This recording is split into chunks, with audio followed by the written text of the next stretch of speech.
ndị be anyị kene m unu biko vidiyo a bụ ụmụ nwaanyị alone ka ncha email ya ịbata na WhatsApp m nkịta enwere not less than 7 voice notes a bụ ụmụ nwaanyị egwu wayo online love scam egwu fawayo in the name of love ma ndị nne nwaanyị egwu wayo faji ma alili that style a ha na-ejikwa na ha n'obodo oyibo na-eji wee mmịa ji wee sị anụ nwaanyị n'aka enu n'aka anị from there onye gị nọmba mmịa gị kpọọ mmịa na fonu from there mmịa yọba gị ego ebebe akwa na o ji bụ na ọ mụta ofu nwa nwaanyị na nwa ya nwaanyị nwa accident na o ji nwesịzi accident a from inwe accident n'idizi ego onye dị otu a n'ụlọ ọgwụ 500,000 na o ji bụ na ọ na-osizi obodo oyibo na-abata na-abatazi ejidezi ya na airport from ijide na airport a na-asa gị isi na-ebe ma akwa dị n'enu ya a na-anaghị ego 500,000 ngwa 100,000 enwe ndị egwugo 2.5 million akụkọ m aka ebe a ma ndị 100,000 ma ndị 50k ụmụ nwaanyị n'ebe akwa ego a kali ọ bụrụ maka obi fa ewesịta wee gwofa wayo ama ngụta ya agụta so ihe na ya unu bụ ụmụ nwaanyị bụ ihe ọbụla gị na mmadụ ya na-akpa ọba nke o ji n'ụlọ obodo oyibo because at the mention of obodo oyibo ụmụ nwaanyị ọ na-ewepụ sensi fa amam ihe ka ọsọlị ya so ọ bụrụ na ọ na-abụ mmadụ mention obodo oyibo wele asaba gị isi gị nye ego na o ji bụ na ọ ya akwụchi ya gị ya that I will pay you back, I will pay you back. Say no, ọ wayo ndị ori ndị a na-eme gị ife anọ n'obodo oyibo fanọ na Naijiria ebe a wee na-egwu iwayo agụụ ndị agụụ na-anara abụmọnụ witi mma ma nke eji inyi mpịa nwụọ iyi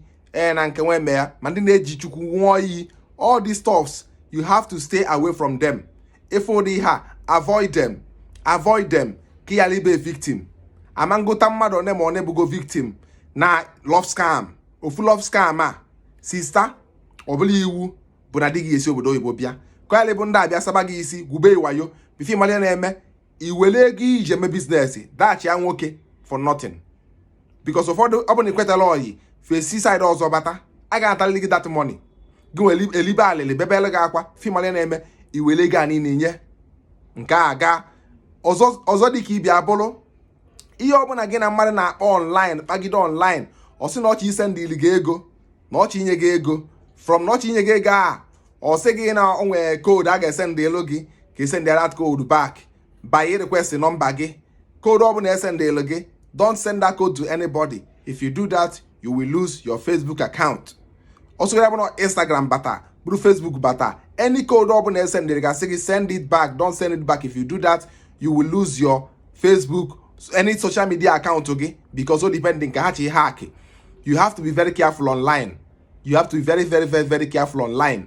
The way these people onwezo chi je chọ ihe ọ ya alụ now also laziness is na ịchọ onye a ga-ezu ori ka onye ọbụla na-alụ. We have to be very careful for you not to be a victim. Onwe nwa agbọghọ ịma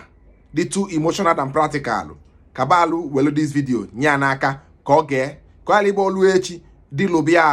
lobi alụ onwe kapaso sisi na your husband will locate you